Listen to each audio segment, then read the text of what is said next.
সরকার পরিচালনার দায়িত্ব নিয়ে প্রথমবারের মতো শনিবার সকাল ৯টার ফ্লাইটে সস্ত্রীক কক্সবাজার আসেন প্রধানমন্ত্রী তারেক রহমান। বৈরী আবহাওয়া উপেক্ষা করে এদিন নানা কর্মসূচিতে অংশ নেন সরকার প্রধান। কক্সবাজার পৌঁছে পিএমখালী ইউনিয়নের পাতলি খাল পুনর্খনন কর্মসূচির উদ্বোধন করেন প্রধানমন্ত্রী তারেক রহমান। খালের পাড়ে গাছের চারাও রোপণ করেন প্রধানমন্ত্রী।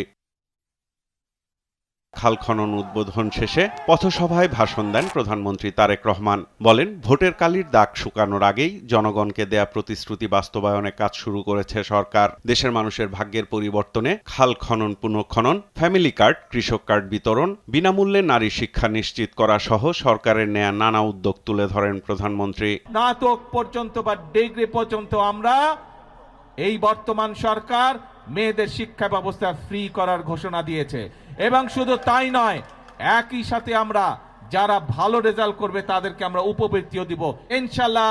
আগামী 1 বছরের মধ্যে বাংলাদেশের প্রতিটি উপজেলায় আমরা চেষ্টা করছি প্রত্যেক উপজেলা 8 থেকে 10,000 মায়ের হাতে আমরা এই ফ্যামিলি কার্ডের সুবিধা তুলে দিব।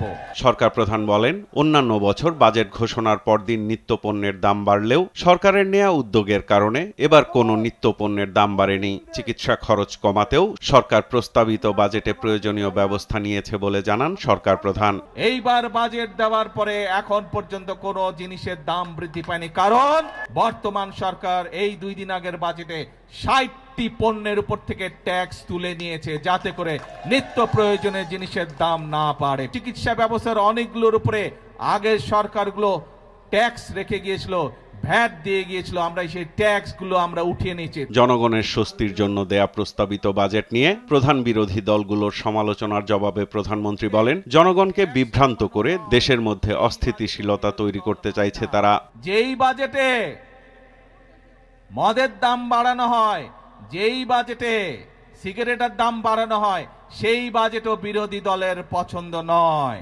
তাহলে এবার বিরোধী দলের উদ্দেশ্য বুঝতে পেরেছেন, লক্ষ্য বুঝতে পেরেছেন। তাদের লক্ষ্য বা উদ্দেশ্য দেশের মানুষের পাশে দাঁড়ানো নয়, তাদের উদ্দেশ্য একটাই, তাদের লক্ষ্য একটাই, সেটা হচ্ছে দেশের মধ্যে একটি অস্থিতিশীলতা, অশান্তি তৈরি করা। জনগণই বিএনপির সবচেয়ে বড় শক্তি উল্লেখ করে প্রধানমন্ত্রী তারেক রহমান বলেন, জনগণকে সঙ্গী করেই দেশ ও মানুষের ভাগ্যের পরিবর্তনে কাজ করে যাবে বিএনপি সরকার। জনগণের সমর্থন আছে বলেই যতক্ষণ আমাদের এই ধরে প্রাণ থাকবে, আমরা ততক্ষণ পর্যন্ত এই দেশ এবং এই দেশের মানুষের জন্যই কাজ করে যাব। সাইফুল রিপন, দেশ টিভি নিউজ ডেস্ক। আমরা চেষ্টা করব সর্বোচ্চ শক্তিতে ইনশাআল্লাহ।